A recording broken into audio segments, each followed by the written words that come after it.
एक गांव में बाली नाम का पहलवान रहता था, जिसके पास 4 भैंसें थी। दिन भर भैंसों की देखभाल करना और उनका दूध पीना ही बाली की दिनचर्या थी। भैंसों का दूध पीते रहने के कारण वह काफ़ी बलवान हो गया था। वह अपने बचाव और सहारे के लिए एक लोहे की छड़ हमेशा साथ रखता था। इस कारण कोई भी बाली को एक बार देख लेता तो उसकी हष्ट-पुष्ट काया व शक्तिशाली शरीर को देखकर डर जाया करता था। बाली का पूरी दुनिया में कोई नहीं था, तो उम्र बढ़ने के साथ उसे अपनी शादी की चिंता सताने लगी। इसलिए वह अक्सर लोगों से पूछा करता था कि उसकी शादी कहाँ और किससे होगी। लोग उसे देखकर डर जाते व उसके सवाल का जवाब न दे पाते थे। इस पर बाली उनके साथ मारपीट किया करता था, जिसके चलते लोगों ने उसे रास्ते से ही गुजरना बंद कर दिया। एक बार किसी दूसरे गांव का ब्राह्मण और एक हमाम किसी विवाह समारोह में शामिल होने जा रहे थे। रास्ते में उन्हें बाली मिल गया। बाली ने ब्राह्मण को देखा तो उसने दोनों को अपने पास बुलाते हुए कहा कि आप तो मुझे ज्ञानी नजर आते हो, बताइए मेरी शादी कब और कहाँ होगी। इस तरह पहलवान का सवाल सुनकर दोनों ठिठक गए। हमाम काफ़ी चतुर था। उसने सोचा कि अगर हम इससे बहस करेंगे तो इसके बल के आगे हमारा कोई मुकाबला नहीं है। हमाम को एक तरकीब सूझी और उसने दूर एक ताड़ के पेड़ की ओर उंगली से इशारा करते हुए कहा कि आपकी शादी वहीं होगी। हमाम की बात सुनकर बाली फूला नहीं समाया और प्रसन्न होकर उसने अपनी 4 भैंसें दोनों को दान में दे दी और ताड़ के पेड़ की दिशा में चल पड़ा। उस ताड़ के पेड़ के पास एक महिला अपने पति व एक बच्चे के साथ रहती थी। उसका पति बड़ा ही धूर्त व आलसी किस्म का शख्स था और उसे बात बात पर झूठ बोलने की आदत थी। इस वजह से वह महिला अपने पति से बेहद परेशान रहती थी। काफ़ी दूर तक पैदल चलने के बाद जब बाली ताड़ के पेड़ के पास पहुंचा तो वह औरत घर के बाहर निकली।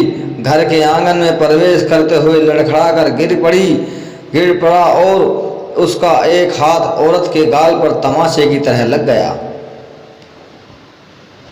औरत को लगा कि पहलवान जरूर उसके पति को जानता होगा।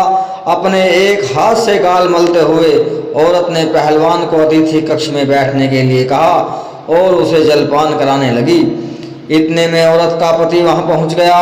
एक पराये मर्द के साथ अपनी पत्नी को देखकर वह गुस्से से बाली की ओर इशारा कर पत्नी से पूछने लगा कि यह शख्स कौन है।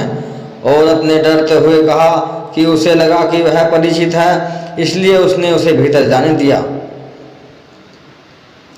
अपनी पत्नी की बात सुनकर वह शख्स और भी क्रोधित हो गया और लड़ने के लिए बाली की ओर झपका। शख्स को रोकने के लिए बाली ने अपने लोहे की छड़ उसके सिर पर रख दी, जिससे वह आदमी वहीं मर गया। यह सब दृश्य देखकर उसकी पत्नी रोने लगी। माहौल को देखकर पहलवान वहां से जाने लगा तो उस औरत ने मोहन को रोक लिया और कहने लगी उसके पति के अलावा घर में कमाने वाला कोई नहीं था और उनकी मृत्यु के बाद अब तुम्हें हमारे साथ ही रहना होगा। इसके बाद बाली उस औरत के साथ उसी घर में रहने लगा। बाली को भैंसों का दूध पीने के अलावा कोई काम नहीं आता था। ऐसे में कुछ दिन बाद जब घर का राशन खत्म होने लगा तो महिला ने उससे कहा कि वह बाहर जाकर कुछ कमा कर लेकर आए या फिर राजा के पास जाकर खेती के लिए जमीन मांग ले ताकि वह खेती कर अपना भरण पोषण कर सके। महिला की बात सुनकर पहलवान अपने लोहे की छड़ उठाए राजमहल की ओर चल पड़ा।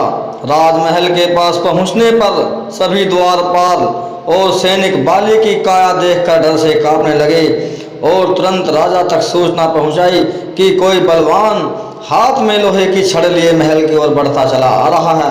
सूचना पाकर राजा ने तुरंत अपने मुंशी को बुलाया और उसे तत्काल पहलवान के पास आने का कारण पूछने को कहा। पहलवान मुंशी को खेती के लिए जमीन मांगने की अपनी विनती बताता है। संदेश लेकर राजा के पास पहुंचने पर राजा पहलवान को ढेर सारी जमीन देने का आदेश देता है।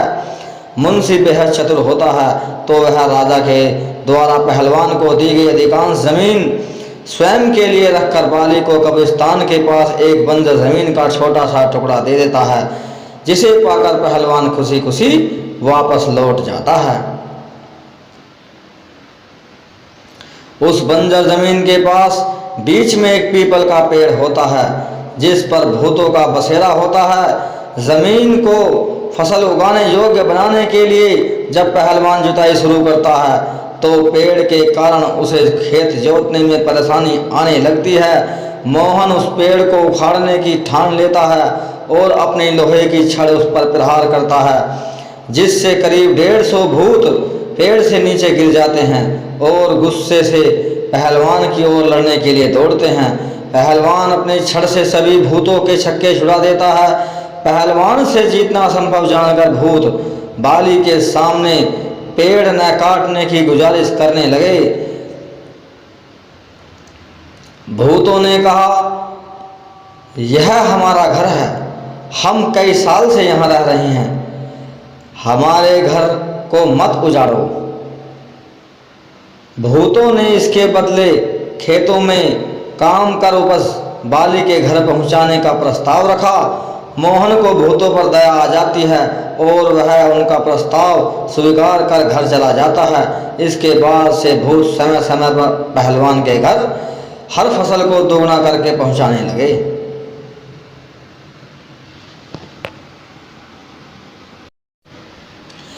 एक बार उन भूतों का गुरु उनसे मिलने आता है। सभी भूतों को दुबला पतला व कमजोर देखकर वह उनकी दुर्दशा का कारण पूछता है।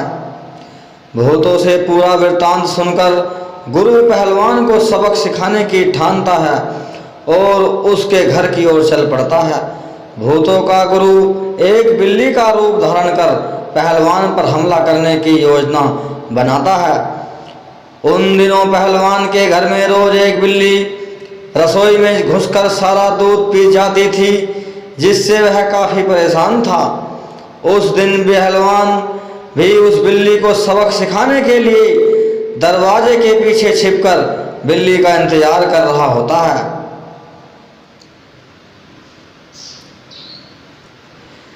जैसे ही बिल्ली के रूप में भूतों का गुरु कमरे में प्रवेश करता है, पहलवान उस पर प्रहार कर देता है।